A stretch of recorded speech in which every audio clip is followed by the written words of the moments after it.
جانتے ہیں کہ ذوالفقار علی بھٹو کی وہ کون سی غلطیاں تھیں جو فوجی بغاوت کا باعث بنی؟ بھٹو نے کس طرح اپنے قریبی دوست کو وزیر اعظم کی سیکیورٹی چیف سے اتنا پٹوایا کہ وہ بے ہوش ہو گئے؟ بھٹو نے کیوں فوجیوں کو حکم دیا کہ وہ لوگوں پر گولیاں چلا دیں؟ وہ کون سا مشہور واقعہ ہے جب بھٹو کے خوف سے ضیاء الحق نے جلتی سگریٹ سے اپنی وردی کو آگ لگا دی تھی؟ کیا یہ بات سچ ہے کہ بھٹو کو آخری وقت تک پتہ نہیں تھا کہ وہ اب صدر نہیں رہے؟ کیا واقعی بھٹو کو پھانسی دے دی گئی تھی یا پھر بھٹو آج بھی زندہ ہیں؟ السلام علیکم دوستو، ولید ریسرچ کی ویڈیوز میں ایک بار پھر سے خوش آمدید۔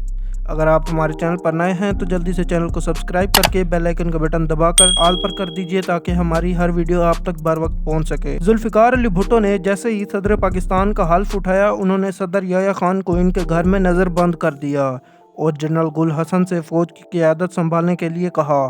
اس کے بعد انہوں نے بری فوج، بحری فوج اور فضائیہ کے 44 سینئر افسران کو یہ کہتے ہوئے برخاست کر کے گھر کی راہ دکھلا دی کہ وہ موٹے ہو گئے ہیں اور ان کا پیٹ باہر آ گیا ہے۔ مشرقی پاکستان میں شکست پاکستانی فوج کو بیک فٹ پر لے آئی تھی اور ذوالفقار علی بھٹو نے اس کا بھرپور فائدہ اٹھایا۔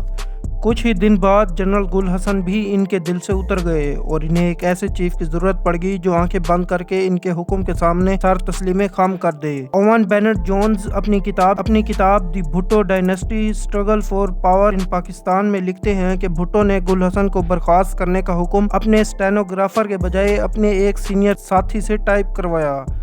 جنرل گل حسن کی برخاستگی کے حکم کے بعد انہوں نے اپنے قابل اعتماد ساتھی غلام مصطفیٰ خر سے جنرل گل حسن کے ساتھ لاہور جانے کو کہا تاکہ گل حسن سے اس وقت تک کوئی رابطہ نہ ہو جب تک کہ نئے آرمی چیف کی تقرری کا حکم جاری نہ ہو جائے۔ اس فیصلے کی مخالفت کرنے والے ممکنہ عہدیداران کو ایک فرضی اجلاس کے لیے طلب کیا گیا اور انہیں اس وقت تک وہاں رکھا گیا جب تک کہ گل حسن کا استعفیٰ نہیں لے لیا گیا۔ ریڈیو پاکستان اور ٹی وی اسٹیشنوں کے باہر پولیس تعینات کر دی گئی اور پاکستان پیپلز پارٹی نے راولپنڈی میں ایک بڑا جلسہ اس لیے منعقد کیا کہ کہیں صدر بھٹو کو اس معاملے میں عوامی حمایت کی ضرورت نہ پڑ جائے۔ جنرل گل حسن کے بعد بھٹو نے اپنے قابل اعتماد جنرل ٹکا خان کو پاکستانی فوج کا سربراہ مقرر کر دیا۔ جلال الدین رحیم اللہ کی پٹائی۔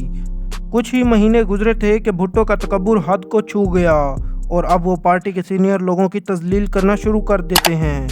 بھٹو کی سوانح عمری زلفی بھٹو آف پاکستان میں اسٹینلے ایلبرٹ وولپرٹ نے لکھا ہے کہ 2 جولائی 1974 کو بھٹو نے صدارتی امور کے وزیر جلال الدین عبدالرحیم یا جے رحیم اور متعدد سینئر ساتھیوں کو عشائیے پر مدعو کیا۔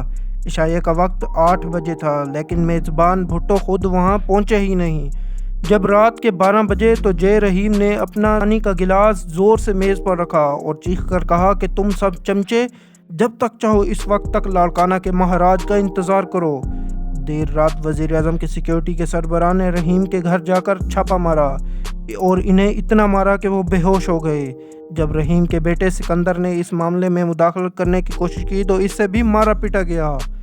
ٹکا خان کی رائے کے خلاف ضیاء الحق کو ترجیح۔ جب ٹکا خان کی مدت ملازمت ختم ہوئی تو انہوں نے بھٹو کو اپنے جانشین کے لیے ممکنہ 7 لوگوں کی لسٹ بھجوائی۔ اس میں انہوں نے جان بوجھ کر ضیاء الحق کا نام نہیں لکھا کیونکہ انہیں حال ہی میں لیفٹیننٹ جنرل کے عہدے پر ترقی دی گئی تھی، لیکن بھٹو صاحب نے تکبر میں آ کر انہی کے نام پر مہر ثبت کر دی۔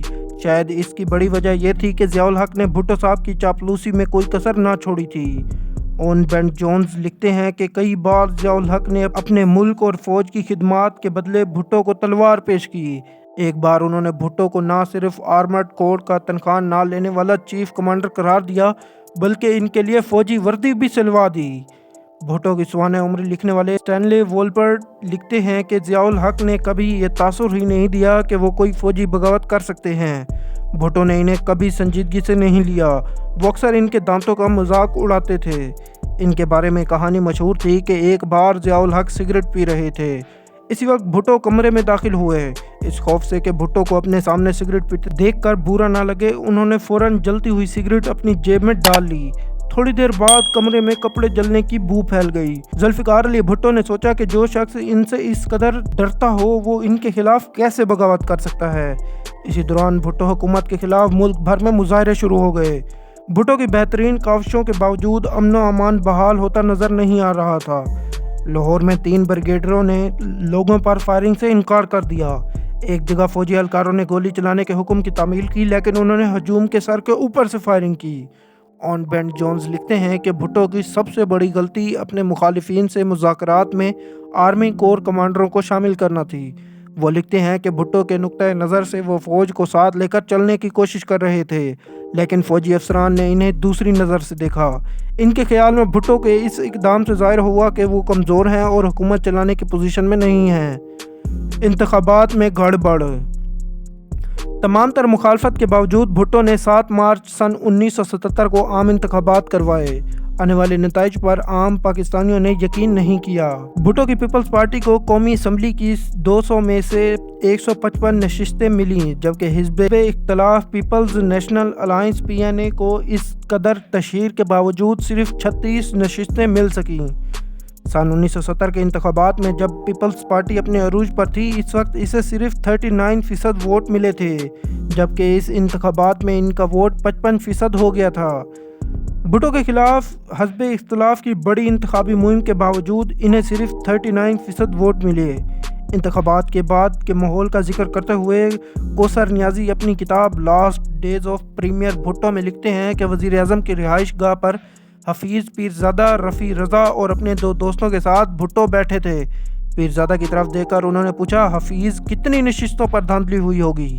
ان کا جواب تھا، سر 30 یا 40۔ بھٹو نے کہا کہ کیا ہم اپوزیشن سے ان نشستوں پر دوبارہ انتخاب لڑنے کا نہیں کہہ سکتے؟ ہم ان سیٹوں پر اپنا امیدوار کھڑا ہی نہیں کریں گے۔ بھٹو چاہتے تھے کہ وہ لاڑکانہ سے بلا مقابلہ منتخب ہوں، جبکہ ان کے مشیر رفیع رضا اس کے سخت خلاف تھے۔ بھٹو کے خلاف لڑنے والے PNA امیدوار کو ایک اور سیٹ پر لڑنے کی پیشکش کی گئی اور انہیں یہ بھی بتایا گیا کہ وہ بلا مقابلہ جیت جائیں گے، لیکن انہوں نے اس پیشکش کو ٹھکرا دیا۔ نتیجہ یہ ہوا کہ انہیں اغوا کر لیا گیا تاکہ وہ اپنے کاغذات نامزدگی ہی جمع نہ کرا سکیں۔ آن بینڈ جونز لکھتے ہیں کہ حفیظ پیرزادہ نے انہیں بتایا کہ انتخابات میں گڑبڑ اس واقعے سے شروع ہوئی تھی۔ بھٹو کو دیکھ کر پیپلز پارٹی کے 18 اور امیدواروں نے بھی یہ یقین دہانی چاہی کہ ان کے مقابلے میں کوئی بھی امیدوار نہ ہو۔ بھٹو آخر تک ضیاء الحق کو نہ پہچان سکے۔ پاکستان کے مشہور صحافی خالد حسن نے اپنی کتاب ریئر ویو مرر فار میمورائزر میں لکھا، بھٹو کے ایک مشیر راجہ انور نے فوجی بغاوت سے ذرا قبل بھٹو اور جنرل ٹکا خان کی مابین ایک ملاقات دیکھی تھی۔ بھٹو نے ٹکا خان سے کہا کہ جنرل، آپ کو یاد ہے کہ آپ نے ضیاء الحق کو آرمی چیف بنانے کی مخالفت کی تھی۔ اب آپ کو اعتراف کرنا پڑے گا کہ میں نے صحیح فیصلہ کیا تھا۔ اگر کوئی دوسرا آرمی چیف ہوتا تو وہ امن عامہ کا عذر بنا کر اب تک اقتدار پر قبضہ کر چکا ہوتا۔ 7 گھنٹے بعد ضیاء الحق نے بھی وہی کیا۔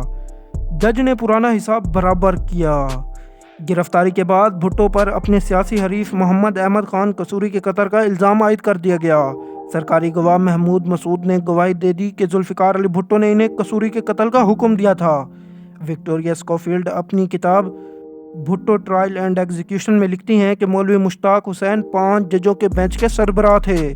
ان کی بھٹو صاحب کے ساتھ پرانی دشمنی تھی۔ جب بھٹو اقتدار میں تھے تو انہوں نے 2 بار مولوی مشتاق حسین سے جونیئر ججز کو پروموٹ کیا تھا۔ سماعت کے دوران جب بھٹو نے عدالت میں خصوصی طور پر تعمیر شدہ کٹہرے میں بیٹھنے لگے تو انہوں نے برہمی کا اظہار کیا تو مولوی مشتاق حسین نے طنزیہ یہ جملے کہے کہ ہمیں معلوم ہے کہ آپ آرام طلب زندگی کے مالک ہیں، اسی لیے کٹہرے میں آپ کے لیے کرسی کا بندوبست کیا گیا ہے، ورنہ عام ملزموں کی طرح بینچ پر ہی بٹھایا جاتا۔ ضیاء الحق نے ساری دنیا کی بات نہ سنی۔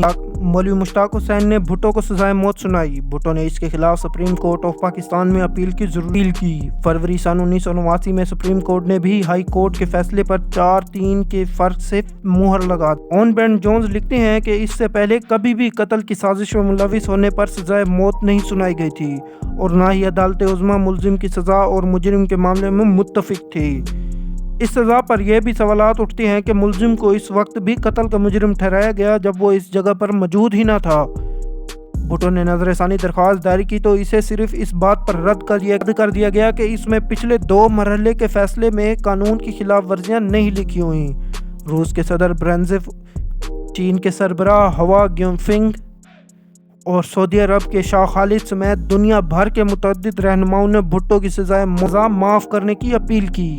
برطانیہ کے وزیر اعظم جیمز کلیگن نے جنرل ضیاء الحق کو 3 خط لکھے، جس میں ایک خط کے آخر میں انہوں نے لکھا کہ آپ کو ایک پرانی بات یاد ہوگی، کہ میدان جنگ میں تو گھاس بہت جلدی آگ پکڑتی ہے لیکن تخت دار پر کبھی نہیں۔ لیکن ضیاء الحق نے بھٹو کو پھانسی دینے کا فیصلہ برقرار رکھا۔ آخرکار معاملہ رحم کی درخواست تک پہنچا۔ پاکستان میں یہ ضروری نہیں کہ مجرم یا اس کے اہل خانہ کی طرف سے صدر کے پاس رحم کی التجا کی جائے، لیکن پھر بھی اس خیال کے تحت کہ کہیں ضیاء الحق یہ بہانہ بنا کر بھٹو کو پھانسی لگا دیں کہ ان کے اہل خانہ نے ان کے لیے کچھ نہیں کیا۔ بھٹو کی بہن شہربانو امتیاز کی جانب سے رحم کی اپیل کی گئی۔ 1 اپریل سن 1989 کو شام کو جنرل ضیاء الحق نے سرخ روشنائی پر 3 الفاظ لکھے: پٹیشن از ریجیکٹڈ، یعنی اپیل مسترد کی جاتی ہے۔ اللہ حافظ ناظرین، امید کرتے ہیں آپ کو ویڈیو پسند آئی ہوگی۔ ہمارے چینل کو سبسکرائب کر دیجیے اور بیل آئیکن کے بٹن کو دبا کر کے آل پر کر دیجیے تاکہ ہماری ہر ویڈیو آپ تک بر وقت پہنچ سکے۔ اللہ حافظ، اللہ تعالیٰ آپ سب کا حامی و ناصر۔